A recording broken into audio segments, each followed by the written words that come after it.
Vamos apresentar o trabalho sobre a Ponte Rio-Niterói. Meu grupo formado por Camille, Lima, Débora Evelyn e José Guilherme. A Ponte Presidente Costa e Silva, conhecida como Ponte Rio-Niterói, é uma obra de infraestrutura rodoviária localizada sob a Baía de Guanabara, no estado do Rio de Janeiro. Sua principal função é realizar a ligação viária entre os municípios de Rio de Janeiro e Niterói, sendo assim um elemento fundamental para a mobilidade urbana e para o desenvolvimento econômico da região metropolitana. A construção da ponte teve início em 1968 e foi concluída em 1974, totalizando aproximadamente 6 anos de execução. Trata-se de um empreendimento de grande porte realizado pelo governo federal, que exigiu soluções técnicas avançadas para a época, principalmente devido à execução em ambiente marítimo. A ponte possui extensão total aproximada de 13,29 km, largura média de 26,6 metros e 6 faixas de rolamento, sendo 3 em cada sentido. O vão central apresenta cerca de 300 metros de comprimento, com uma altura aproximada de 72 metros acima do nível do mar, permitindo navegação de embarcações de grande porte na Baía de Guanabara. Já do ponto de vista estrutural, a ponte Rio-Niterói é constituída predominantemente por vigas contínuas em concreto protendido. Já o tabuleiro é executado em concreto armado e protendido, apoiado sobre pilares de concreto armado. O sistema estrutural foi dimensionado para resistir às cargas permanentes, às cargas móveis provenientes do tráfego intenso e às ações ambientais, como ventos, variações térmicas e efeitos do ambiente marítimo. As fundações da ponte são do tipo profundas, executadas por meio de estacas cravadas no solo da baía. Já as condições geotécnicas do local, caracterizadas pela presença de solos moles e sedimentos marinhos, inviabilizaram o uso de fundações rasas, exigindo a transferência das cargas para as camadas mais profundas e resistentes do solo. Para possibilitar a execução das fundações e dos pilares em condições adequadas, foi utilizada uma técnica chamada ensecadeira. As ensacadeiras consistem em estruturas provisórias, geralmente formadas por cortinas de estacas pranchas metálicas cravadas no leito marinho, delimitando uma área seca de trabalho.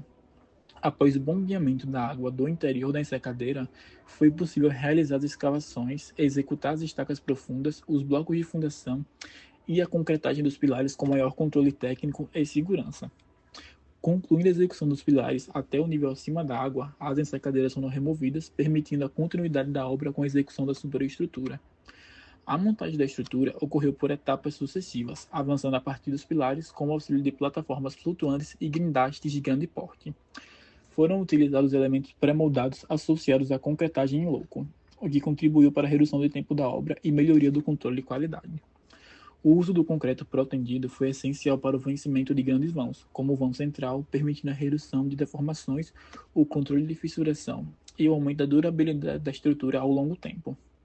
A ponte também é equipada com aparelhos de apoio, conhecidos como sistema de molas. Esses dispositivos permitem os deslocamentos controlados do tabuleiro em relação aos pilares, absorvendo variações térmicas, retração e fluência do concreto, além das deformações causadas pela carga do tráfego. Em uma estrutura de grande extensão, como a ponte Rio-Niterói, esse sistema é fundamental para evitar esforços excessivos e garantir o comportamento estrutural adequado. Entre os principais desafios da obra, destacam-se a execução em ambiente marítimo, as variações de marés, as correntes da Baía de Guanabara e a complexa logística de transporte e posicionamento dos elementos estruturais. Atualmente, a ponte opera sob regime de concessão, passando por inspeções e manutenções periódicas com monitoramento estrutural contínuo. Dessa forma, a ponte Rio-Niterói representa um grande marco da engenharia civil brasileira, integrando fundações profundas, ensacadeiras, concreto protendido e aparelhos de apoio em uma grande obra. A Ponte Presidente Costa e Silva, popularmente conhecida como Ponte Rio-Niterói, não é apenas uma via de tráfego. Para a engenharia civil brasileira, ela representa um divisor de águas, técnico e histórico. No contexto histórico e na necessidade logística, que antes de sua inauguração em 1974, a ligação direta entre as cidades do Rio de Janeiro e de Niterói era feita exclusivamente por barcas ou por um contorno rodoviário de mais de 100 km que passava por Magé. A construção da ponte foi a resposta para um gargalo logístico que impedia o desenvolvimento da região dos lagos e do litoral norte fluminense. Para um estudante de engenharia civil, essa ponte é um laboratório de soluções estruturais. Alguns dos marcos incluem um vão central em estrutura metálica com cerca de 300 metros de extensão, é um dos maiores do mundo em viga reta metálica. foi montada utilizando técnicas de pré-fabricação e içamento de grandes módulos. Na questão de fundações profundas, a obra exigiu perfurações no solo marítimo que atingiram cerca de 60 metros de profundidade, enfrentando pressões hidrostáticas e variabilidade geológica. Concreto pretendido. O uso extensivo de aduelas pré-moldadas de concreto pretendido permitiu que a agilidade na montagem dos vãos menores, técnica que se tornou padrão em grandes obras de infraestrutura no país.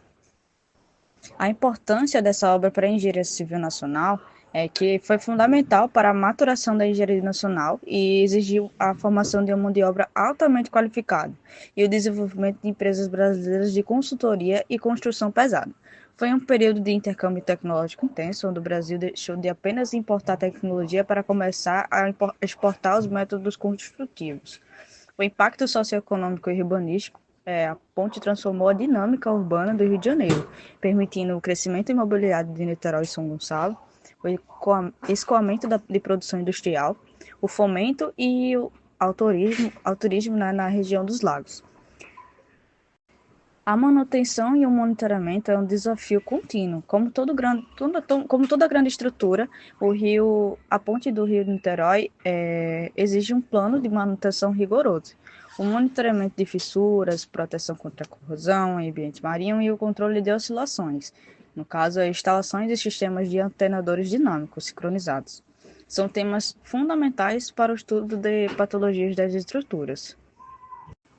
Em suma, a ponte Rio-Niterói é o maior símbolo da capacidade técnica da engenharia brasileira do século XX. Estudá-la é compreender como a técnica se alia à necessidade social para transpor barreiras geográficas e impulsionar o desenvolvimento de uma nação.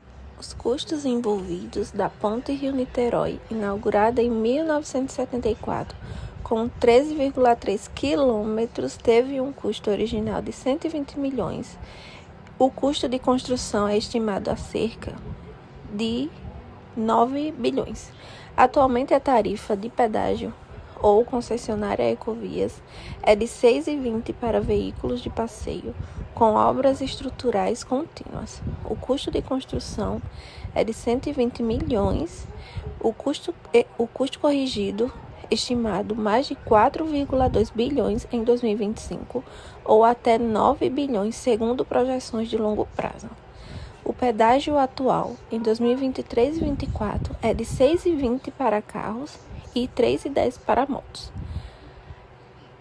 Investimento recente, a concessionária Ecovias Ponte investe 50 milhões na modernização da estrutura e reforço de aduelas. O fluxo de cerca de 150 mil veículos diariamente.